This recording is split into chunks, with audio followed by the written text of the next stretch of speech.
তরুণদেরকে ঠেলে ঠেলে উঠাবেন যে যা কাজ আছে তোর, তোর এখন দৌড়ানোর সময়, তোর এখন পরিশ্রম করার সময়, তোর এখন লাফিয়ে ছাপিয়ে কাজ করার সময়। তুই সিদ্ধান্ত নে, প্রত্যেকটা বাড়ি বাড়ি যা, যে মানুষ কি সমস্যা ভুগতেছে তার কথা শোন, তারপর তার কথাগুলো গিয়ে বল। তুই সংসদে যা, সংসদে গিয়ে কথা বল। রক্তচক্ষু, হ্যাঁ, সেটা ফেস করবে না, এটা তো হতে পারে না। তো তারা ভয় দেখাবে, কারণ আপনার দায়িত্ব কি? আপনার দায়িত্ব ভয় পাওয়া আর রক্তচক্ষুকে উপেক্ষা করে সামনের দিকে এগিয়ে যাওয়া, এটাই আপনার দায়িত্ব, আমার দায়িত্ব।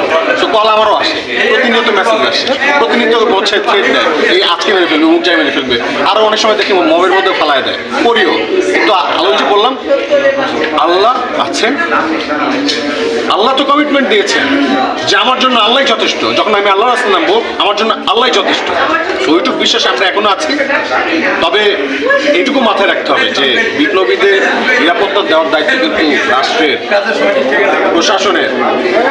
স্বরাষ্ট্র উপদেষ্টা যে সকল কথাগুলো বলছে, মানে মানুষের বয়স হওয়ার সাথে সাথে মানুষের যে হচ্ছে বিবেক বোধ বা চিন্তা শক্তি বা সিদ্ধান্ত নেওয়ার ক্ষমতা লোপ পায়, এটা আমরা এখন এইবার দেখতেছি ভাই।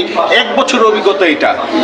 আমরা ভাবছি যে আওয়ামী লীগ গেলে মনে হয় হচ্ছে দেশে সব শান্তি হয়ে যাবে, সব কিছু ঠিক হয়ে যাবে। একসময় এটা মনে হয়েছে জুলাইয়ের একটা পর্যায়ে এসে, কিন্তু ওরা যাওয়ার পরে মনে হয়েছে যে না, এটা শুধুমাত্র আওয়ামী লীগের একার দোষ না, একটা জেনারেশনের দোষ।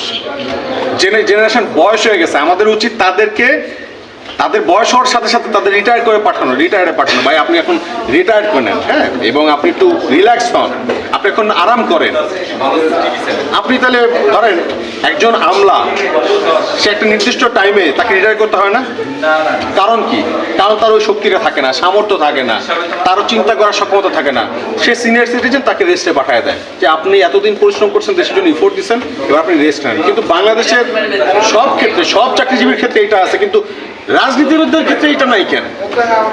আপনারা কেন এই প্রশ্নটা তুলেন না যে ভাই আপনি রাজনীতিবিদ, আপনার তো বয়স হয়ে গেছে 75, 95, আপনি চিন্তা করতে পারেন না, নিচে একা হাঁটতে পারেন না আরেকজনের সাপোর্ট ছাড়া, নিজে কথা বলতে পারেন না, আপনি অন্যের কথা কিভাবে বলবেন?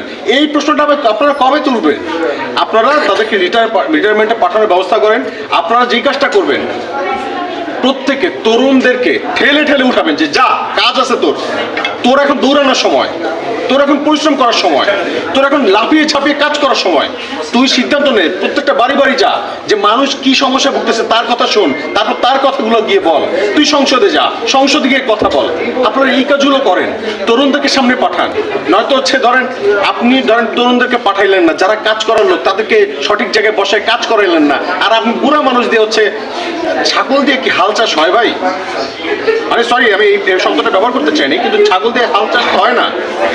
আপনি ছাগল দিয়ে হাল চাষ করবেন আর আপনি চিন্তা করবেন সুজলা সুফলা শস্য শ্যামলা একটা দারুণ ফসল আপনার ঘরে আসবে, এটা মানে এক্সপেকটেশন রাখা বোকামি।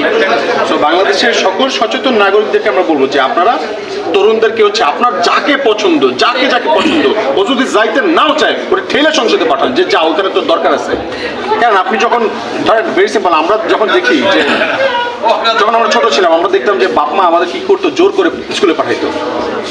কেন? কারণ আমার সামনের দিকে আগাইতে হবে, আমার জীবনে হচ্ছে উন্নতি করতে হবে। সকালবেলা ঘুম থেকে নামাজ পড়তে উঠে পাঠাতো, পিড়ায় উঠায় পাঠাইতো, ফজরের নামাজ পড়ে যা। কেন? কেন আমার আল্লাহর কাছে জবাবদিহিতা করতে হবে, আমাকে জান্নাতে যাইতে হবে, আমার যাতে জাহান্নাম থেকে আমি রক্ষা পাই। সেই জন্য আমার বাপ মা চাইতেছে যে আমি নামাজ পড়ি, আমি যেন দিনের পথে আসি, তাই না? তো আপনার সন্তানকে কেন আপনি হচ্ছে ওই মাইরা টাইরা সংসদে পাঠাচ্ছেন না? কেন বলতেছেন না যে তুই যদি এখন সংসদে না যাস, তুই ভালো মানুষ, তুই যদি সংসদে না যাস, ওই চেয়ারটা একটা খারাপ মানুষ বৈশাখ দেশটা ধ্বংস করে ফেলবে, তোর ওখানে যাওয়া উচিত। ওকে কেন আপনারা পাঠাচ্ছেন না? সো সিদ্ধান্ত আপনাকে নিতে হবে। আজকে এতদিন পর, জুলাইয়ের গণ অভ্যুত্থানের 1 বছর পর নিজেকে খুব গিল্ট ফিল হচ্ছে আজকে, মানে খারাপ লাগতেছে। এই জন্য খারাপ লাগতেছে যে আজকে যে হাদি ভাইয়ের যে ঘটনা ঘটছে, এটার জন্য আমরাও দায়ী, এটার জন্য আমরা দায়ী।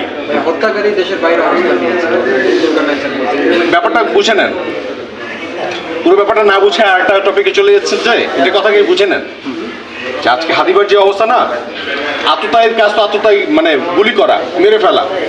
শত্রুর কাজ তো সত্যি করা এবং খুনির কাজ খুন করা। কিন্তু আপনার আমার কাজ কি? আপনার আমার কাজ হচ্ছে তাদেরকে সাপোর্ট দেওয়া, সহযোগিতা করা। কিন্তু আমরা জুলাই যারা হচ্ছে এই যে আপনারা বলছেন সম্মুখসাহী যোদ্ধা যাদের কথা বলছেন, আমরা সেলফিশ, আমরা আমাদের সঙ্গীদেরকে রাজপথে একা ছেড়ে চলে আসছি। আমরা গেছি পড়াশোনা করতে, টেবিলে ফিরে গেছি, আমাদের সঙ্গীকে একা রেখে চলে গেছি। আমরা যার যার কাজে চলে গেছি, আমরা হচ্ছে আমাদের পরিবারের দায়িত্ব নিয়ে আমাদের পরিবারে ফিরে গেছি, কিন্তু আমাদের সঙ্গে একা একা রাস্তায় ছিল, যাকে একা একা পাইছে তাকে হচ্ছে মারছে, তাকে খুন করার চেষ্টা করছে। আমরা যদি একসাথে থাকতে পারতাম আজকে এই অবস্থা হইতো না। এর জন্য অনেক দলের বড় বড় নেতারা দায়ী, যারা নিজেদেরকে নেতা দাবি করে, তাদের দায় আছে। তো দায়টা স্বীকার করে নিতে হবে এবং সামনের দিকে কিভাবে আগায় যাওয়া যায়, কিভাবে একসাথে থাকা যায় এবং দেশের মানুষকে সেফটি অ্যান্ড সিকিউরিটি ইনশিওর করা যায়, এই জন্য এখন থেকে আমাদের হচ্ছে প্রস্তুতি নেওয়ার দরকার। প্রয়োজনে আবার রাস্তা নামাতে হবে। কিন্তু আমরা দেখতে পাচ্ছি জুলাই আন্দোলনের সময় এক ব্যানারে সবাই এসে আন্দোলন